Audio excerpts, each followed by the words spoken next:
Yet another Diamond 1 deck list.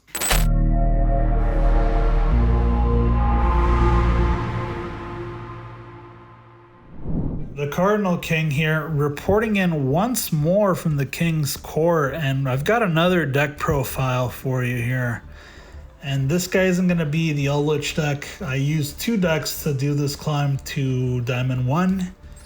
And the deck I was using in the lower ranks, and then I also used it in Diamond 2, was this Despia deck. Obviously, this deck isn't at full power like it is in the TCG or the OCG, but I wanted to give it a shot, give it a try, see if it was strong against Soul Swords, which are running rampant, running wild in Master Duel.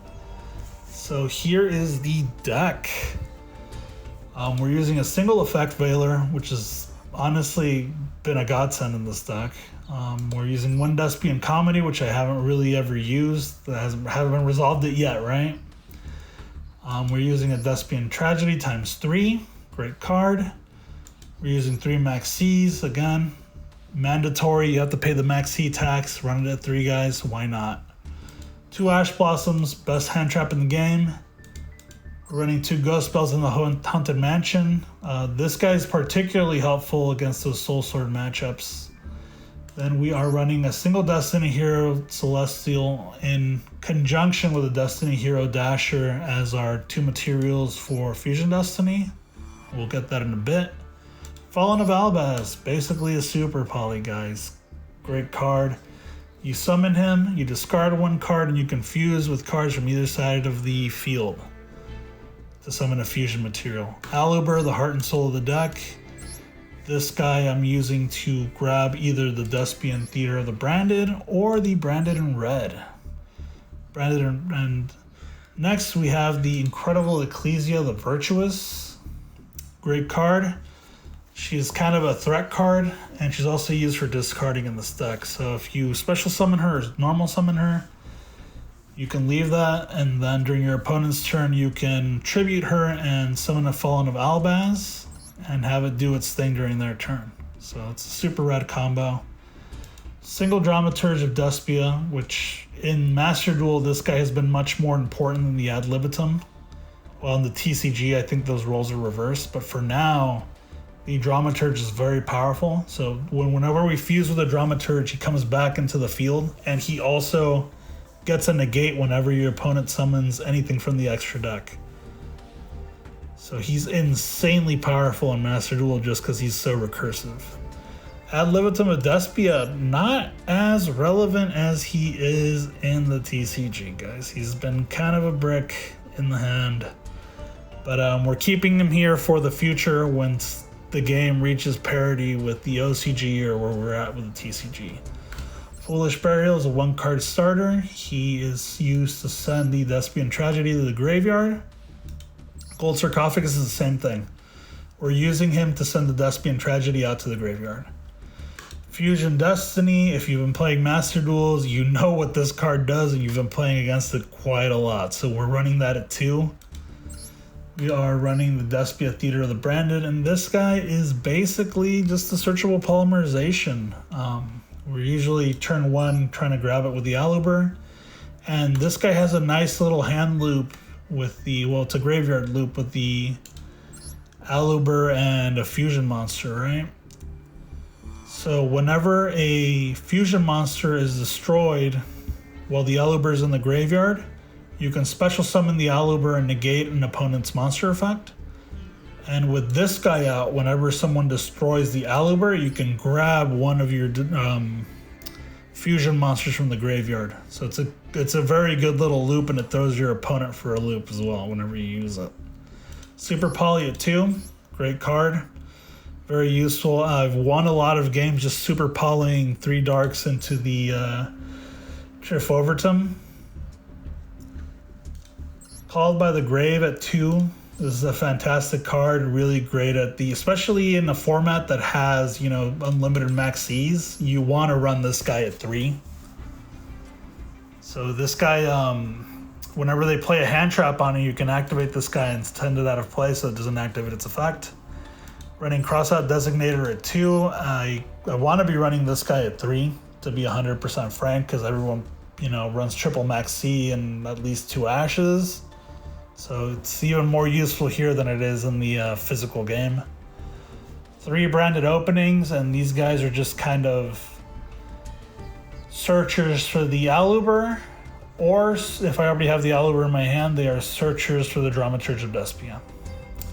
Branded in red, my other fusion card. Not as powerful here as it is in the TCG because Guardian Chimera isn't in the game yet, but still very serviceable. This card has saved me a lot of times, and we're running 2 infinite imperms. Great card. If you set it up right, you can negate 2 cards at the same time. It's fantastic. Now for the extra deck, we are running the Mud Dragon of the Swamp, the Starving Venom Fusion Dragon, and the Predaplant Dragostapelia as super poly targets. So if you see the materials here, it's 2 monsters with the same attribute but different types. 2 dark monsters on the field. This guy is really kick-ass. If they have like a super high attack monster, you can grab their attack, and then you can also grab their name and effect. So if they throw out an absolutely busted card, you summon this guy, and then you have an absolutely busted card. Dragostapelia, really easy to get out here too, just like it is in the TCG, but he can put predator counters on an opponent's monster, and it becomes a level 2, or it becomes a level 1, and its effect is negated. Its activated effect is negated. Important to say, right? The Titanclad is a, I guess in quotation marks, super poly target for the Fallen of Albaz. Same with the Brigand, same with the Sprind. These are eventually going to get replaced with better cards once they get released in this format. We got the Albion, the Branded Dragon. Again, I'm just kind of including this guy as a future proofing because we're going to get way better cards that allow us to combo with him later on. The Quiritus is one of the stars of the deck here, unlike the TCG where he's hardly used, and here he is very powerful. So this card has saved me a lot of times. So you can change the attack of all monsters to 0 during the main phase, and whenever he is removed from the field, whenever he leaves the field because of an opponent's card effect, doesn't matter where he's sent, doesn't matter if he's sent to the deck, doesn't matter if he's sent to the graveyard, doesn't matter if he's sent out of play, you can special summon a Fallen of Albaz or 1 Despia monster. Next up, you have Phoenix Enforcer. Like I said, if you've been playing this game for a second now, this season, you know what this card is. You've faced it a million times. He's the reason why I've got the Ghost Spell in here mainly, because this card really tramples all over the poor DPE. But yeah, you lose 200 attack for each hero in the graveyard, and once per turn you can destroy one card you control and 1 card on the field. And if this card is destroyed by a battle or card effect, which he can destroy himself, you can activate this effect, special summon 1 Destiny hero monster from the graveyard during the standby phase of the next turn, which is just going to be him. So he's a very recursive destroy that is insanely annoying to deal with. But in this deck, we have more than a couple of outs, right? We have the Fallen of Albaz, which unfortunately they usually use the effect before DPE's effect to destroy both cards before the Fallen of Albaz can get off. So not really an answer to him.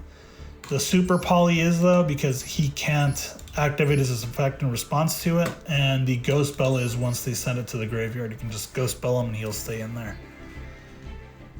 Right on. The Masquerade, we are running at 2, and this is honestly one of the best combos in the game. So the Masquerade is basically a chain energy. Your opponent pays 600 whenever they want to activate any effect, and you can very easily summon 2 of these guys. 1 during your turn, 1 during your opponent's main phase using the Branded in red.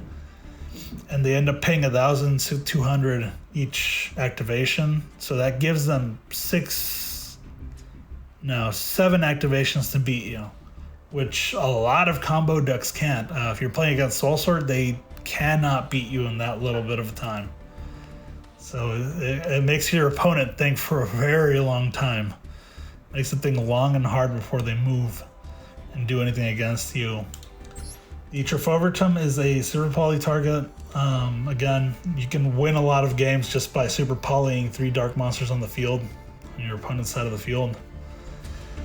The Despia Pro Skin is very strong, it's 3,200, and if your opponent has been sending powerful monsters to the graveyard, you can use this guy to steal them from this graveyard, or remove them from play. And then whenever he destroys an opponent's monster by battle, he inflicts damage equal to the original attack or defense, whichever is higher, of that monster. We've got the first Dark Lord, which is a really strong beat stick, 4,000, and he cannot be targeted. Here we go. So your opponent cannot target fairy monsters you control with card effects. And during the main phase, you can pay 1,000. This is either turn. You can pay 1,000 life points to special summon one fairy monster from your hand or graveyard in defense mode. So he'll bring back one of the cards you used to fuse with him. Usually I use this guy if I have, say, an Aluber, a Despian Tragedy, and the Dramaturge in my hand already. So you can use the Aluber to search for the Despia Theater of the Branded. Activate the Theater of the Branded, you'll toss out these three. The Dramaturge will come back to the field. The Tragedy will give you a Despia monster to add to your hand.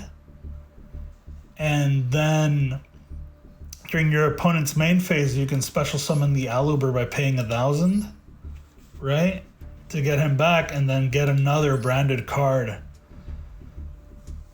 to your hand, which is kind of a broken combo. Like you're setting up a huge board just based off of like having a good opening hand. Verte Anaconda, not super relevant in this deck, but I have been in a lot of situations where they've been negating everything I've been throwing at them, and the only thing I can do is just summon two monsters, go into the Verte Anaconda, and then Fusion Destiny. So really good for getting that Fusion Destiny out. Not a huge priority though. Like I'm not always searching to get the Fusion Destiny out. It's a stronger move to do the double masquerades. To be 100% frank so far. And yeah, guys, that has been the profile. Don't forget to do all the goofy stuff that YouTubers ask you to do, like, comment, subscribe. Don't forget that if you don't smash the subscribe button, I'll smash you.